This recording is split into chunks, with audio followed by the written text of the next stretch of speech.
Alright everybody, we're going to take the manifold. You can't tell like by the naked eye, but as you can see, leak there, a little bit of a leak on this one. So we need to go get this resurfaced so our turbo manifold is much better. So we're going to go do that now, drop it off at machine shop.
LaSalle's Machine Shop up here in Breezewood, Pennsylvania.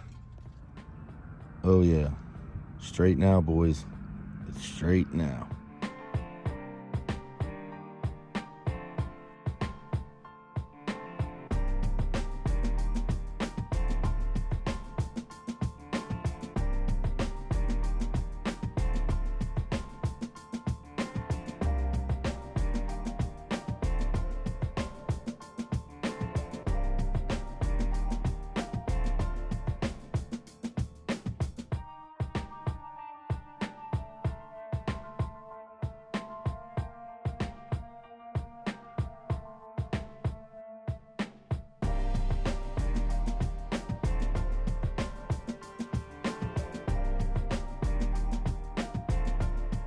I need to put some seals in here.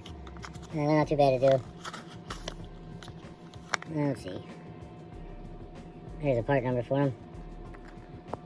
These will fit basically in all the Beta 1, and Beta 2 transmissions. This is a Beta 1 transmission, as you can see. With the tag right here. Let you know that's a Beta 1. But we got the back mount, front mount. We gotta put the side mount on after we get it in there. Can't clear with it on, so we gotta take that off. Well, you gotta keep that off until it's mounted to the engine itself. So we'll pop this in here real quick. We'll probably do like a time lapse and come in and, I don't know. I'm not very good at video, but I give out some information anyway. Prying in the lip, you know, you can see how it folds there. I'm not sure if the camera's picking any of this up, but you kind of want to be right around that.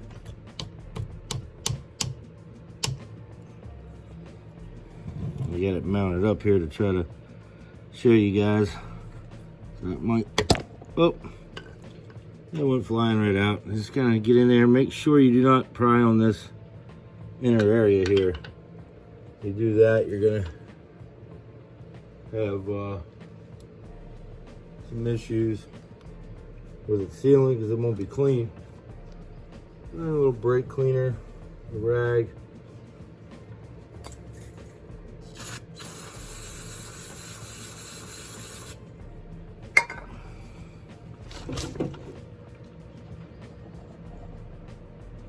Probably came out and hit it. Anyway, we're just trying to clean up this area where it goes in at. Like I said, make sure you do not mark that up. If you do, you're gonna end up having a leaky gasket. You might be able to get away with some, maybe a little silicone in there. Keep it from happening, but more likely you'll mess it up if you do. Just be careful with that. Now this one's a little bit You see a little bit wider than the last one, not by much, a little bit. So a little bit will stick out.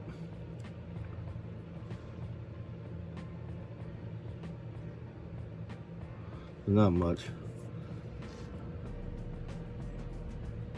Just want to put it in there as straight as you can get it. Try to start it straight as possible.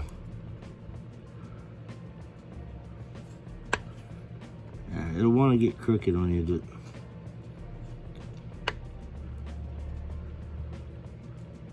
gotta work with it. And you can use a socket to help as well, or if you've just done it enough, you can tap it in there, and it's just slowly tapping it. You gotta watch you don't bend it, break it. But the socket you can go, and that should keep you more even. But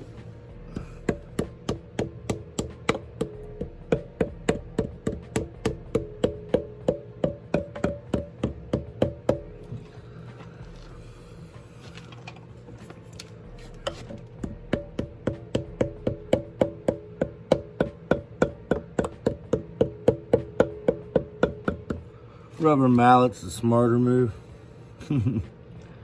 But like I said, I've done this so much that I don't mind using a little brass hammer to tap them in.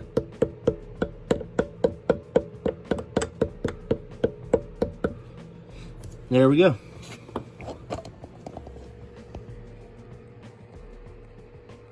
All tapped in. It's basically, as you can see, it's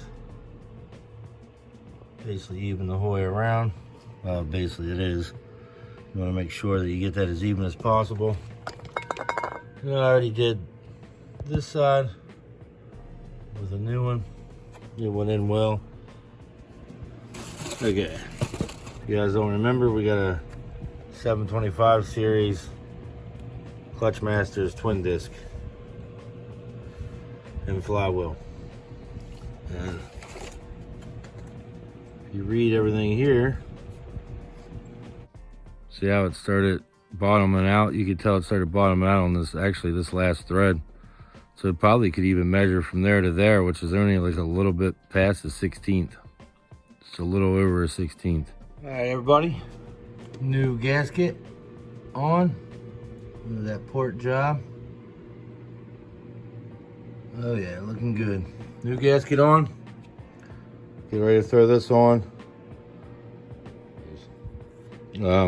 Turbo's on there right now. They'll put the feed and everything on it here yet. I'm gonna go ahead and connect that down there, and that takes 1/2-inch coupler and 1/2-inch 2.75 clamps. So we'll put them on there.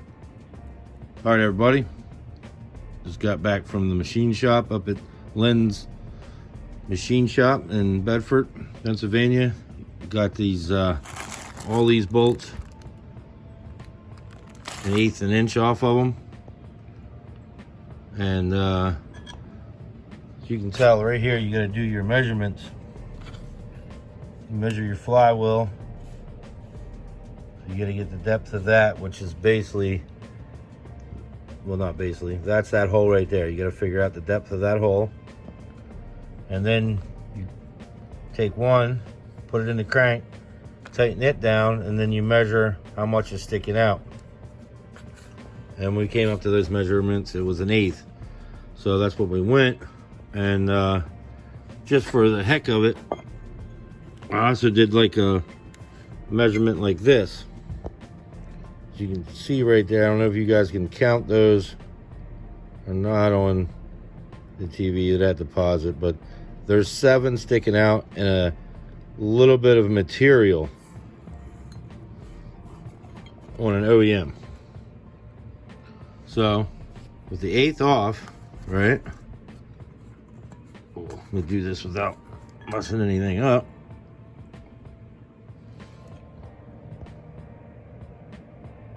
There's 7 threads there without any material in the front. So you could actually have maybe, you know, a good 8 threads here, which there might be like a half a thread there sticking out. So we definitely got our distance correct on the crank now, which is a good thing. I went to start torquing them in yesterday, and here, I'll put a picture of them in right now. And as you can see, they were white at the end, basically about right there where we shaved it at. We went just a tad bit over, just a tad bit over an eighth actually, just a tad bit, you know, not much at all. But that was enough to get us our clearance we needed. And now we're gonna put this on.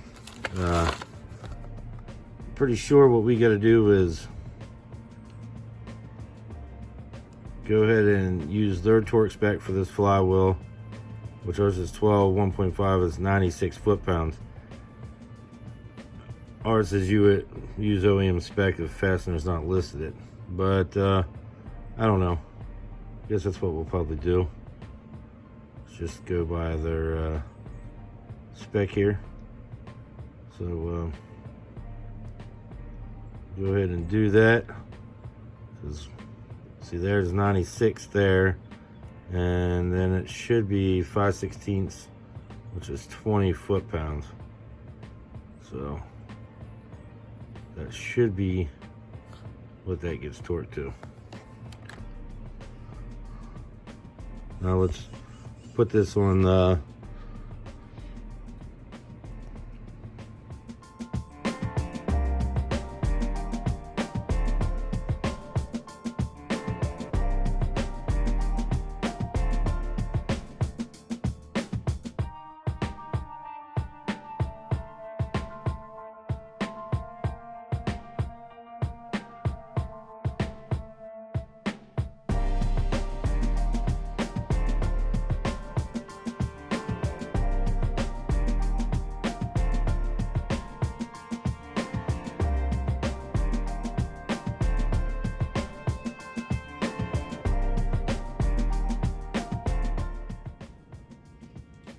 well, twin disc clutch is on, guys.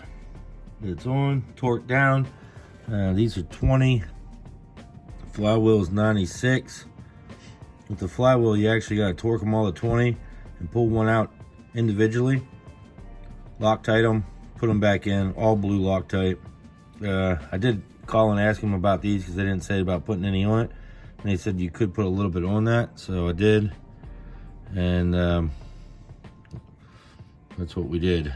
So right now we at least have this all squared away. So next step, try to get this transmission on here by myself. It's usually not too bad of an issue by yourself, but with the twin disc it might be a pain to shake it on there. Not have anybody here to help me do that. So we're gonna give it our best shot, see what we can do. If we can't, we'll just probably put the twin disc in a bag tonight and go at it tomorrow, fresh day. But I'm gonna try to get it on there. It's 5 o'clock now. I only got about an hour of daylight and it's getting cold tonight quick. Let's see what we can do. All right, here's the throwout bearing setup that I was telling you guys about to use on the Beta for the, I would use this personally and try it for the clutch conversion. Because I heard a lot of people can't get a hold of Atlee or whatnot. So if you guys would just buy one of these, you should be good. On the Beta 1, it doesn't bolt in like I showed before. You can make your own bracketry. But once your lines are out of there, it's not going anywhere. And it literally cannot come off. It's not coming off of there. So that's on there. I would definitely give that a go if I was you guys. That is probably expensive throwout bearing, but it's worth it. I mean, one of these times I'll buy one and try to eliminate my my old one and see if it works. I wouldn't see why it doesn't. Wouldn't make any sense that it doesn't, in my opinion. But we'll see. Everything should be good to go. And next step, put this thing on here. Wish me luck.